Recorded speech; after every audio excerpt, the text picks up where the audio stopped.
সরকার গায়ের জোরে তাকে মেয়র হতে দিচ্ছে না। একই আইনে যদি সাদাত হতে পারে তাহলে ইশরাক কেন হতে পারবে না? আমি তো আমাদের বয়সে অনেক ছোট, অনেক অনেক ছোট, হঠাৎ একটা রাষ্ট্রীয় দায়িত্ব গুরুতর দায়িত্ব পেয়ে গেছে, এই জন্য কথাবার্তার ভারসাম্যহীনতা রয়েছে।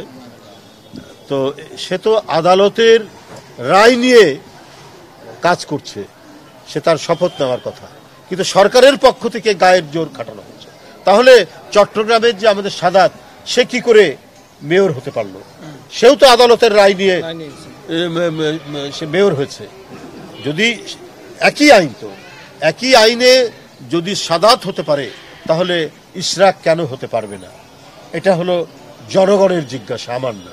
সে তো আমি যদি বুঝতাম সে গায়ে আমাকে দিতে হবে, গায়ের জোর দিয়ে একেবারে গিয়ে ভাঙচুর করে বা জোর করে তালা মারতো, সে তো এক কথা নয়। তার কাছে তো আদালতের রায় আছে, আইনের পদ্ধতিতে সে গিয়ে দেখছে যে আইনের কাভারেজ থাকার পরেও, আইনসঙ্গতভাবে সে যাওয়ার পরেও সরকার গায়ের জোরে তাকে মেয়র হতে দিচ্ছে না।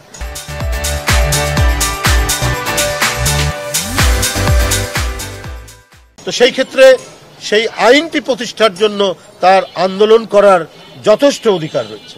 তারা যদি সত্যি সততার উপর ভিত্তি করে কাজ করতেন তাহলে নির্বাচনের ডেডলাইন দিতেন, নির্বাচনের তারিখ ঘোষণা করতেন।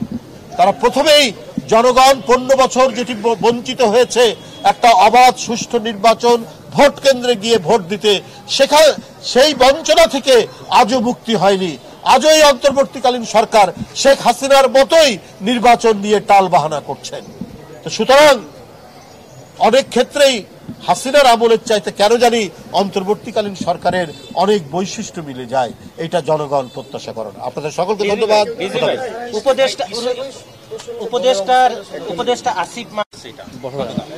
আমি তো আমাদের বয়সে অনেক, হঠাৎ একটা রাষ্ট্রীয় দায়িত্ব গুরুতর দায়িত্ব পেয়ে গেছে, এই জন্য কথাবার্তার ভারসাম্যহীনতা রয়েছে। তো সে তো আদালতের রায় নিয়ে কাজ করছে, সে তার শপথ নেওয়ার কথা, কিন্তু সরকারের পক্ষ থেকে গায়ের জোর খাটানো হচ্ছে। তাহলে চট্টগ্রামের যে আমাদের সাদাত, সে কি করে মেয়র হতে পারলো? সেও তো আদালতের রায় নিয়ে সে মেয়র হয়েছে। যদি একই আইন, তো একই আইনে যদি সাদাত হতে পারে তাহলে ইশরাক কেন হতে পারবে না? এটা হলো জনগণের জিজ্ঞাসা, আমার না।